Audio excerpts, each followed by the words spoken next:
Well. I'm so excited to welcome our first ever WBC Trailblazer, and that's Thasunda Duckett. Wow, I'm so excited to be here with you. First of all, you are one of two current Fortune 500 Black women CEOs.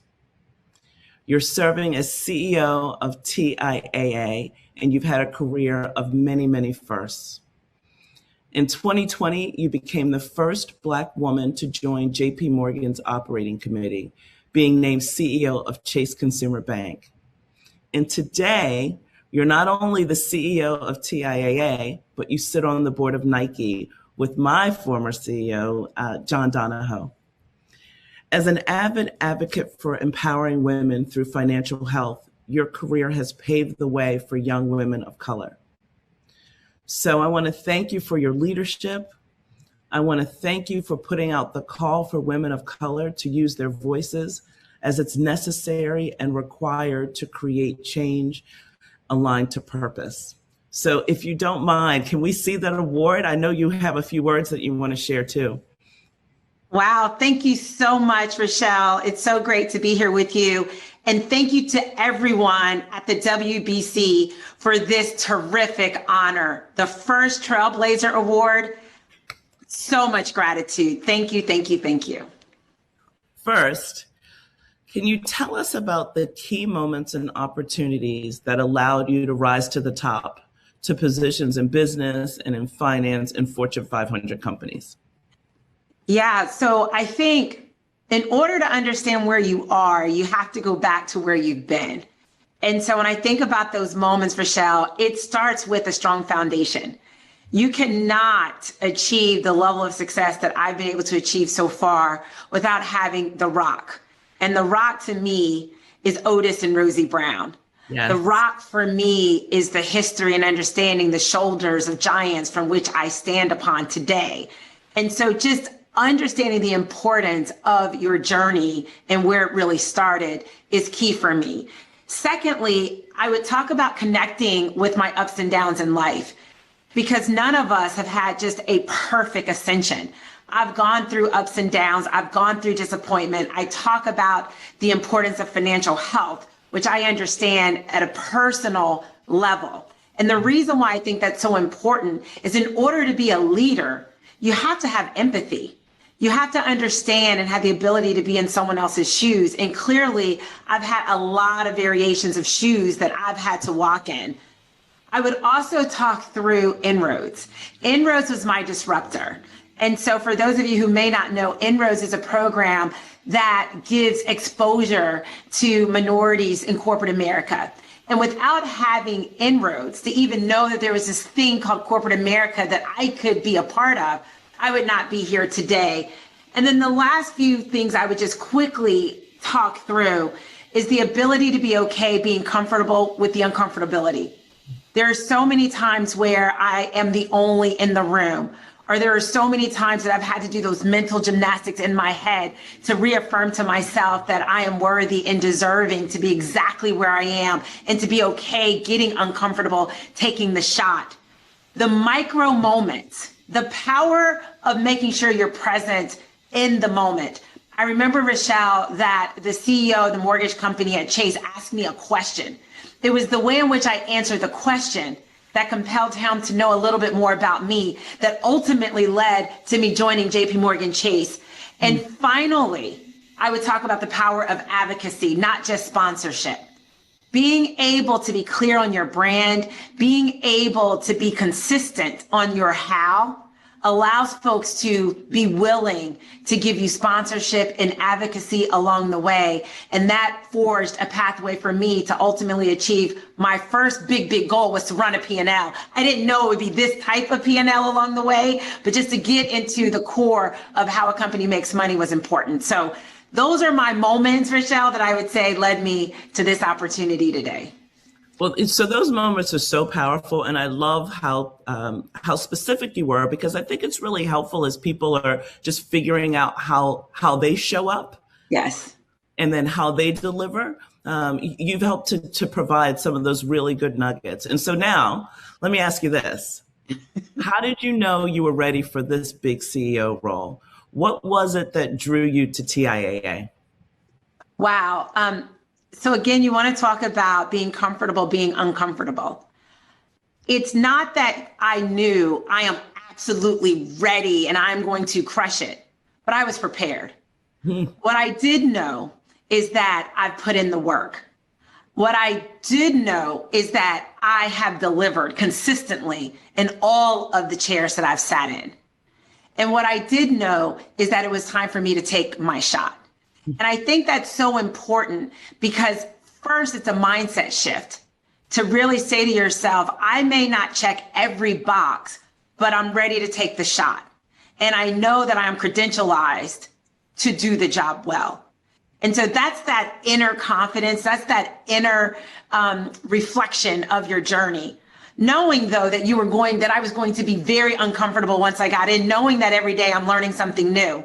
And what drew me to TIAA is like, what would draw anyone to TIAA? First of all, it's a mission-driven company, which you know, Richelle, I'm so anchored in purpose and I'm so anchored in financial inclusion. This company obsesses over ensuring that people can retire with dignity, especially those who serve others. It's a Fortune 100 company. It has a great consistent background and year-over-year performance. And lastly, I had to know that I could be productive, that I could help move a company forward. And so that's also understanding your attributes to say, if the company aligns with my values, which it did, if I can believe that I am ready, understanding that there's a lot to learn, then the last part is, will I add real value to ensure that this company and the clients that we serve and the associates that I have the privilege to lead will say that because I was in the seat at this moment, this company is better for it. And so that's why I chose TIAA, because all of those stars absolutely aligned. And they are so lucky to have you and your leadership and your commitment to people and development. And with that, what I'd love to understand is, as a woman of color, I know it's not easy for us. I know it's not easy for us in business, especially not in finance. What advice do you give young women today? And then also with that, how should companies work to increase women in leadership? Like, what do they need to do? Wow, that's such a powerful question. Let me first say to women and to women of color, to Black women, that the price has already been paid for us to be.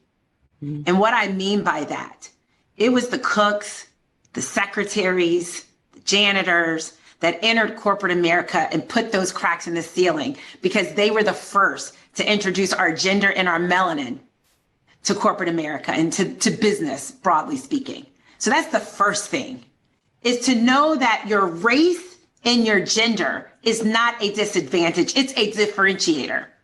And I choose that mindset because I choose to say the essence of who I am is the difference, because I get to bring a perspective that we know is not yet equally in the boardrooms across corporate America when there's only 41 women leading Fortune 500 companies. And so my melanin, my gender, along with my knowledge and expertise and passion is my differentiator. And I choose to lean all the way in with all of that makes me who I am. So that's important for women and for women of color to embrace and understand unapologetically. What I would say to leaders, we have to decide. If we believe that talent is created equally, but opportunity is not, then we have to decide that we can do more. Once we decide, then you can put the steps in place. It's a mindset shift that we have to have as leaders. That mindset shift will lead you to get to the facts. What are the facts at every level of your organization? What are the facts in terms of women representation? What are the facts with people of color? Disaggregate people of color, Black, Latinx, Asian, etc. Disaggregate the data at all levels. And then finally, as we manage business, you have to manage the drivers that will yield the outcome. So obsess over what are the drivers that we can do that will yield the outcome that we want, which is equity, which is to make sure that everyone feels like they have a real shot. And that ultimately may mean look at your processes. If your processes or your behaviors are not giving you the outcomes you desire, and you believe talent is created equally, but opportunity is not, then you have to re-examine your processes and what you measure and how you compensate the outcomes that we know we need in order to operate at the highest and best level of our organization. One of the things that I know is that you're guided by purpose. Yes. One of the things that I know is that every year you create kind of where you're going to focus and these affirmations that are going to guide you, for the year. And you're so deliberate about it. And the good news is you actually share it too. And so if you don't mind, I would love for you to talk about some of those personal affirmations, the things that are guiding you this year. And also, how do you create an opportunity for you to actually share your personal values and your priorities in a professional setting? Well, first, I would be remiss to not talk about the power of the sisterhood. And so what's great about our sisterhood is that we pour on each other and we reaffirm each other. In the words of my father, people see your glory, but they don't know your story. And it's so important to be able to have that realness so that you are reminded that you are worthy and deserving. So thank you for being part of that sisterhood that affirms me when I need it. What I would say in terms of the power of affirmation, it is that reminder to myself that, Thasunda, on certain days, I may not be excellent, but overall, I am excellent. And so when I think about the affirmations, it goes back to what I teach my children. If you ask my youngest daughter, who's 5, what is she? She will say, I am smart, kind, and brave. That is who she is. And so when I think about each year, my word for this year, which is apropos, is amplify. That was my word. And then when I think about the power of amplification, think about the backdrop. We've come from a backdrop of a pandemic that we are still in. We're coming from a backdrop of social unrest. We're coming from a backdrop that took us all to our core to say, what am I doing and how can I do better? How can I be the change? And so when I think about amplification, the power of being able to amplify, it's amplifying every aspect of who I am. It's amplifying the power of being a mom, a sister, a friend, an executive. And so I just think words matter. And I think that it's important that we pour on ourselves, because there will be times where people are not pouring on you. There will be times where people want to drain you or use words that do not define you, where you have to return to sender. And so you have to be powered up in your own repertoire of positive affirmations to get you through. So my word is amplify. And I am trying to amplify every part of my life, including having the privilege to be the CEO of TIAA. Wow. So I know we're at time. I want to, first of all, thank you so much for sharing these wonderful words and gifts for us. You've taught us something today. I also want to congratulate you on your award. It's so well deserved, so beautiful. It looks gorgeous next to that gorgeous top. And I want to thank you for your leadership and the journey that you're paving for so many others. And with that, I'll turn it over to the team. Thank you. Thank you.